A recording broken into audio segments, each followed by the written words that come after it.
দেখতে দেখতে রহমতের দিনগুলো পার হয়ে গেল, তবে আমার বাসার কোনো রমজানের ভিডিও আজ পর্যন্ত শেয়ার করা হয় না। তাই ভাবলাম আজকে একটা ছোট্ট ভিডিও শেয়ার করি। আর আজকে যেহেতু আমার ভাইও আছে, তাই ভাবলাম ছোট্ট একটা ইফতারি ভিডিও শেয়ার করি। হ্যালো এভরিওয়ান, আসসালামু আলাইকুম। সবাই কেমন আছেন? আমরা আলহামদুলিল্লাহ বেশ ভালো আছি। দুপুরের পর থেকে আসলে ইফতারির আয়োজনটা শুরু হয়ে যায়। তবে আমি একটু লেট করে রান্নাঘরে যাই, কারণ সেহরি রান্নাটা আমি রাত্রেবেলা করি, বিকেলবেলা করি না। এজন্য আমার তেমন একটা তাড়াহুড়া হয় না, খুব সুন্দরভাবে আমি ইফতারিটা তৈরি করতে পারি। আসরের নামাজের আগে আমি মোটামুটি সব কিছু রেডি করে রাখি। তো আজকে আমি হালিম রান্না করবো, এর জন্য প্রথমেই হালিমের মিক্সটা আমি গরম পানি দিয়ে ভিজিয়ে রেখেছি। সেই সাথে চিড়া দিয়ে একটা লাচ্ছি তৈরি করব, তো চিড়াটাও ভিজিয়ে রেখেছি। প্রয়োজনীয় যা যা টুকিটাকি এখন আমি করে রাখবো নামাজের আগে। নামাজ পড়ে তারপর আমি ভাজা পোড়া শুরু করে দিই। তো এক এক করে আমি সব কিছু গুছিয়ে নিচ্ছি। রান্নাঘরে অলরেডি সব কিছু কেটে কুটে গুছিয়ে নিয়েছি। এখন হচ্ছে আমি শরবতের জন্য এসবগুলির ভুসিটা ভিজিয়ে রাখলাম।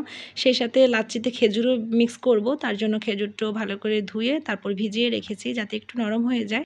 আসরের নামাজ শেষ করে আবারও রান্নাঘরে চলে এসেছি ইফতারি তৈরি করতে। তো প্রথমে হালিমটা রান্না করে ফেলবো। হালিমের মাংসটা আমি দুপুরের পর থেকেই রান্না বসিয়ে দিয়েছিলাম অলরেডি। তো এখন ওই তো মাংসটা হয়ে গিয়েছে, এখন হালিম মিক্সটা দিয়ে দিলাম। এই দিক দিয়ে আমি ভাজা পোড়াগুলো করা শুরু করে দিয়েছি। বরাবরের মতোই প্রথমে আগে বেগুনিগুলো ভেজে নিচ্ছি, তারপর এক এক করে প্রত্যেকটা আইটেম ভেজে নিব। আর দেখতেই পাচ্ছেন বেগুনিগুলো খুব সুন্দরভাবে ফুলে উঠেছে। বেসন মিক্স করার সময় একটু পরিমাণ বেকিং পাউডার দিয়ে দেই, এতে করে বেগুনিগুলো খুব সুন্দরভাবে ফুলে যায়। সে সাথে আলুর চপটাও দেখতে অনেক বেশি সুন্দর লাগে। আর কথাই তো আছে, যে জিনিসটা দেখতে বেশি সুন্দর সেই জিনিসটা খেতেও অনেক বেশি ভালো লাগে। যাই হোক, তো আমার বেগুনি ভাজা হয়ে গিয়েছে, এখন আলুর চপগুলো ভেজে নেব। সব কিছু যেহেতু আগে থেকে রেডি করা থাকে, এজন্য ভাজতে তেমন একটা সময় লাগে না। এক এক করে প্রত্যেকটা আইটেম ভেজে নেই। তাছাড়া আমার পার্টনার তো আছে আমার সাথে, আমাকে রান্নাঘরে হেল্প করার জন্য। তবে আরেকটা কথা না বললেই নয়, এই দিক থেকে আমি নিজেকে অনেক বেশি ভাগ্যবতী মনে করি। বিয়ের পর থেকে আজ পর্যন্ত আমার কখনো একা একা ইফতারি তৈরি করতে হয় না। সবসময় আমার হাজব্যান্ড আমাকে সাহায্য করে আসছে রান্নাঘরে।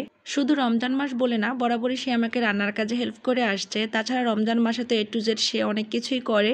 তার নাকি ভাজা পোড়াগুলো তৈরি করতে অনেক বেশি ভালো লাগে, তাই তো আমরা দুজনে মিলে খুব সুন্দরভাবে সবকিছু খুব সহজে করে ফেলতে পারি। ভালোই লাগে, সবাই মিলে হাতে হাতে কাজ করতে আসলে অনেক বেশি ভালো লাগে। তাছাড়া এই রমজান মাস এত রহমতময়, আমাদের প্রত্যেকটা মানুষের মনে, প্রত্যেকটা মানুষের অন্তর থেকে আমাদের পরিবর্তনটা চলে আসে। এই পরিবর্তনগুলো আসলে প্রতিটি ক্ষেত্রেই বোঝা যায়। আমরা অনেকেই আছি মানুষের অনেক পরিবর্তন দেখে আসলে ঠাট্টা করি, এটা আসলে একদমই ঠিক না। এই রমজান মাসটা আসে মানুষকে মূলত পরিবর্তন করার জন্য।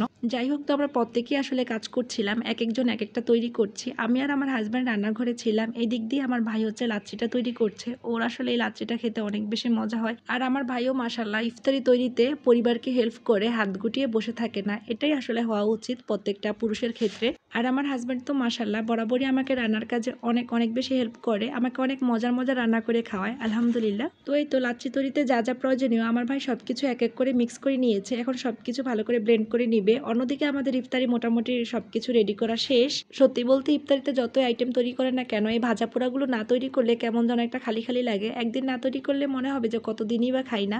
তো আমরা কিন্তু প্রতিদিনই ভাজা পোড়াগুলো তৈরি করি, কারণ আমরা সবাই খেতে ভীষণ পছন্দ করি। জানি এগুলো আমাদের স্বাস্থ্যের জন্য ভালো না, তারপরে রোজার মাস খেতে ভীষণ ভালো লাগে। দেখতে দেখতে রহমতের দিনগুলো পার হয়ে গিয়েছে। সত্যি বলতে এবার কিন্তু তেমন একটা খারাপ লাগে না, মোটামুটি করে এখনো পর্যন্ত ভালোই লাগছে। বাকি দিনগুলো যাতে সুন্দরভাবে কাটাতে পারি সেই দোয়াই করি। আর এই তো সব খাবার টাবার রেডি করে আমরা আজানের জন্য অপেক্ষা করছিলাম। আজকে মোটামুটি সবকিছু আগেই রেডি করা হয়ে গিয়েছে। সব সময় আসলে ইফতারির সময় তাড়াহুড়া করতে ভালো লাগে না, সবকিছু আগে থেকে রেডি করে রাখতে ভালো লাগে।